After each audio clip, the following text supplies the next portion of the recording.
Hello, thank you for joining me once again. Today's race brings us to Crit City, Zwift HQ FutureWorks Crit City race Cat D.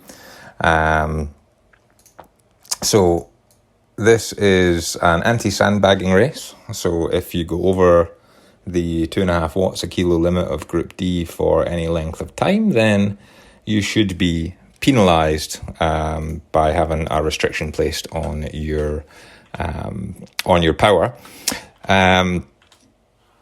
Now, the course for this one is the Crit City Downtown Dolphin. It is a short, it's 8 laps, and a short course, as we can see from the map. It takes us around a lot of 90 degrees, not in a couple of little straights, then a nice little climb up it's only 8 meters, 26 feet, and then over a couple of rollers and a full 180 degree turn, and then a sprint down to the finish line. So, lovely look, perfect for a crit race, and it's another one that I was quite looking forward to. I had a look at the Zwift Power rankings and thought I'm probably going to struggle with this one. Added to that, this was the day after the 3 Focus Colours of Paris rides, where my poor legs were like absolute granite for the entirety of this race. And if you watched it, if you were with me on my stream on Twitch TV, the MS Cyclist, you would hear me complaining almost the entire ride that my legs were like granite. I'm going to struggle to stay with them. It hurts. I don't want to do this anymore. Blah, blah, blah, blah, blah. So off the start, there's somebody pulling 11 watts a kilo. That's great. I'll do 4.5. I'm okay with that. Just let them ride away. There's no need to go chasing that down. If the anti-sandbag doesn't get them, then Zwift Power results will get them in the end anyway. So we're going to sit with this second group that's formed here. And it looks like it's about 7 riders deep before the gap opens up a little bit, 1 or 2 seconds back. I think the person that shot off the front, the Malaysian Lim, he's put the brakes on and he's coming back to a much more reasonable pace. There's the first person that's been tagged on anti-sandbagging. That's the little green triangle with a white arrow in it. So that's the first person being tagged there. Looks like the group has started to come back together now. We've got about 12 or 13 people in this group. As you can see, I'm just sitting here at the back of the group. They're just on the left-hand side in the blue Wahoo kit. Ben Sly, one of the fellow Zwift Scotland riders. So we come up here to the 90 degree right and then up the hill for the first time. So we start pulling out a little bit more power here.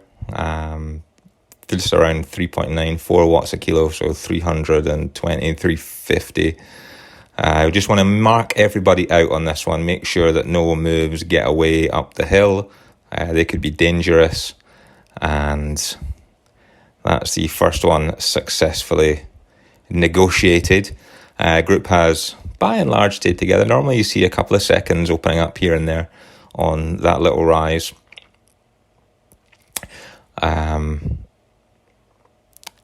And that's us back together there.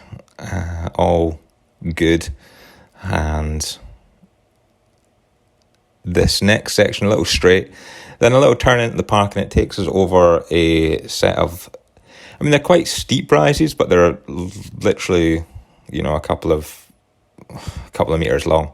So you see up to 8%, and then down the other side, I think there's 4 of these little ups and downs, and this is going to take us into the straight away, then the hairpin bend, and that's the finish line that you see on the right back there.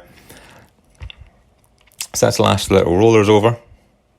So on the last lap, we will be tearing around there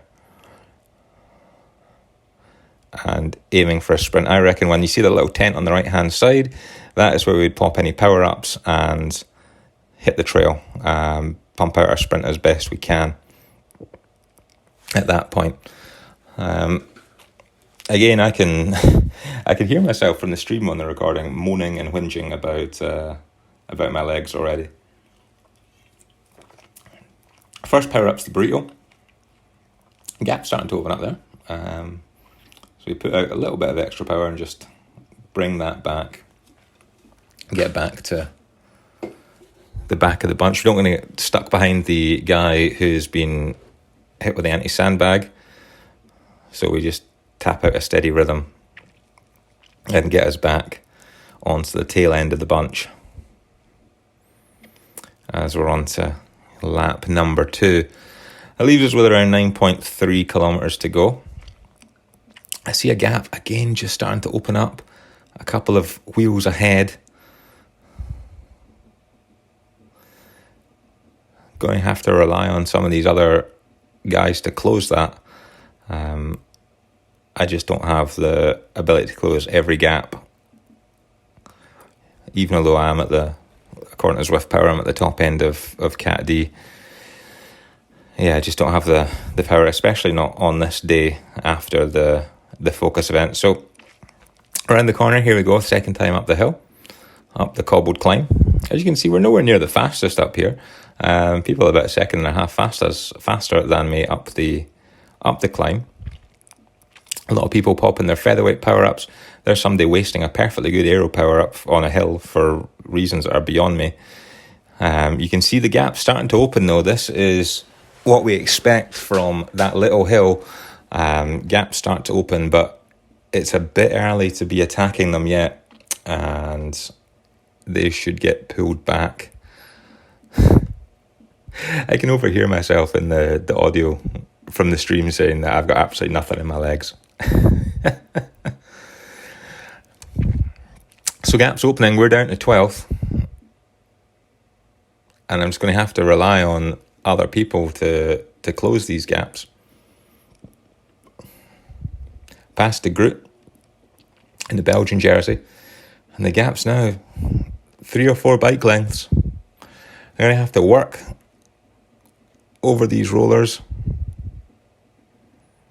and try to close that up. And there's another anti-sandbag.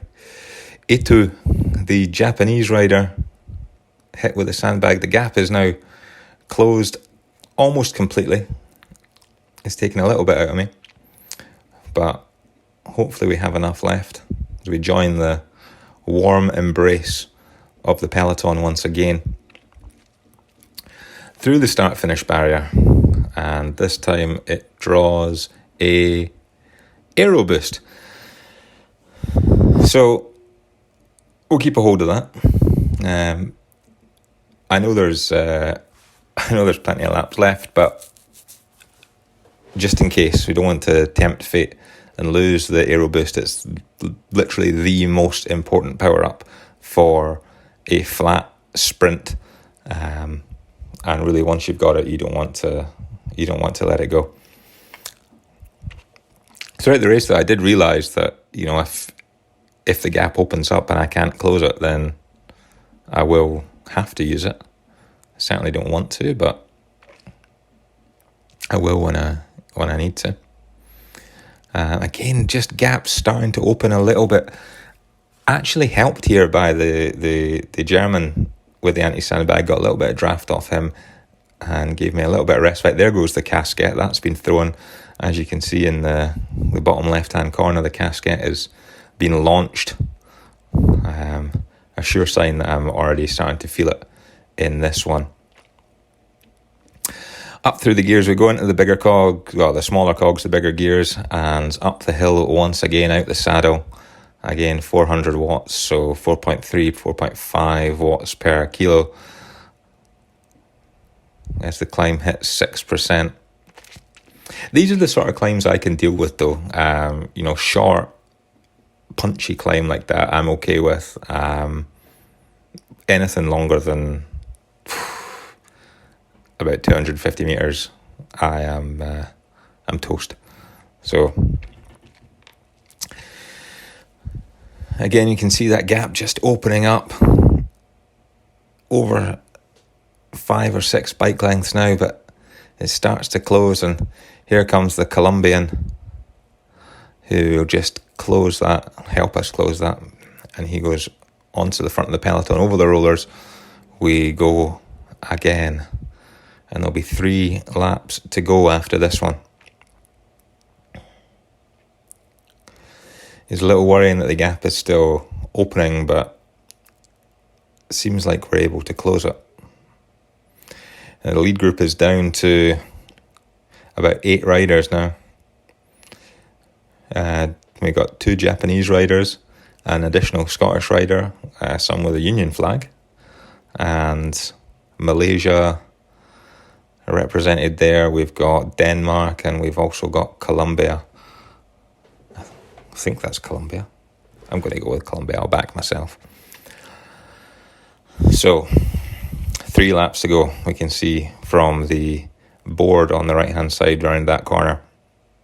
The big 3, again, still whining and complaining in the audio. I believe it was this point I actually thought about pulling out and saying, there's nothing I can do. I'm not going to be able to contest this.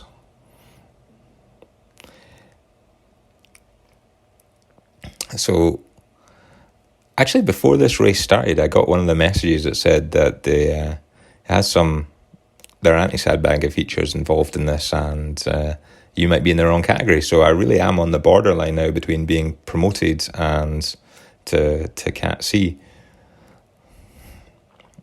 So this may be one of the last Cat D races that I do. So that was me saying I'm relying on other people to close this gap because I don't have the legs to shut this down.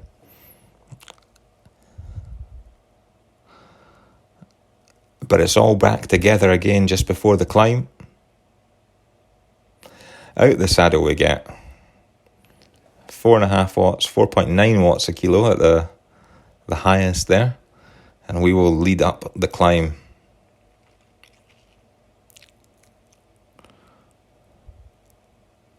Heart rate at 187, 189.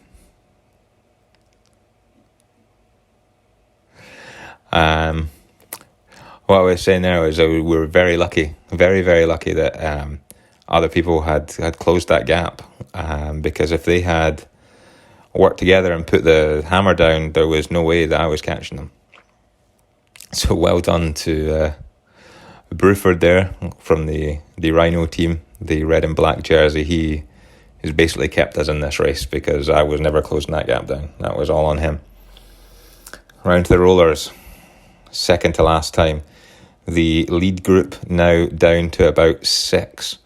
The other Scottish rider, Valentine, has been anti-sandbag penalised again. Not sure what for, because it's not like he shot off the front. It seems very arbitrary, the anti-sandbag. Really difficult to work out why he's been penalised, but never mind. Around the hairpin and down the home straight for the second to last time. So we can be fairly assured the winner is coming out of this group here. It's 11 seconds back to the first people off the back of this.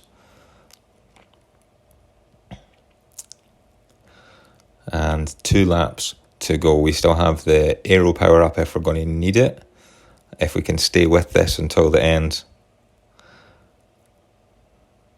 So again, just hugging on the wheels there. Lovely Tron bike from Lim there. This was actually the first race I managed to... I'd saved up some drops, but the Zip 808s, the aero wheels. So this is the first time with them. And in as you can see here in true sprinter style, we're just going to hang on at the back of this group, do absolutely no work, just suck the wheel, sit there and just hold on, let them do the work. That's me whinging again in the comments about my legs. Granite and nothing left and it hurts, etc., etc. Honestly, if you want to hear somebody moan, tune into one of my Twitch streams, because apparently that's all I do, is just moan and complain, apparently. Through the gears for the second to last time and up the climb. And times up the climb, middling. Nothing spectacular, 20-some seconds. I can see a couple of Korean riders ahead of me that we were about to lap. That's nice that they're in matching kit. Very good. Through the banner, 21.3, still a second slower than Chapman, who doesn't appear to be in this leading group, so I'm going to imagine that he has been nailed for anti-sandbagging. And there's another one, the Colombian has been tagged with anti-sandbag, and so has one of the Korean back markers. So we just make sure we avoid any sticky drafts and hold the wheel of the other British gentleman here in the red and black jersey.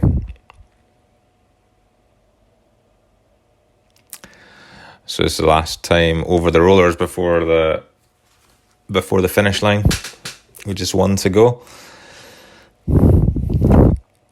It really is just hoping to hang on, has been my game plan here.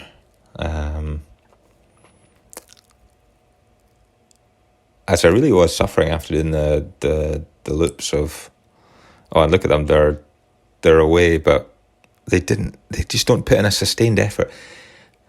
Any of them could win this with a sustained effort. They would be away. I would be shot off the back.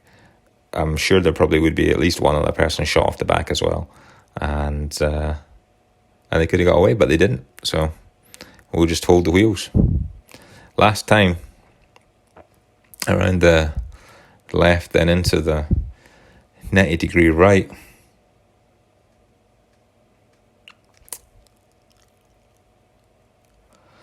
So the final makeup is going to be this sort of group of 6. Although I think we can fairly safely assume that the Colombian is not going to feature because his power has been throttled by the anti-sandbagging. So it really makes it any one of 5. The Korean on the left is a lap down, so we don't need to worry about him. Then down the straight, you can see the finish line in the distance. That's where this is all going to come to a head in around 1.25 kilometers time. Heart rate's up at 184.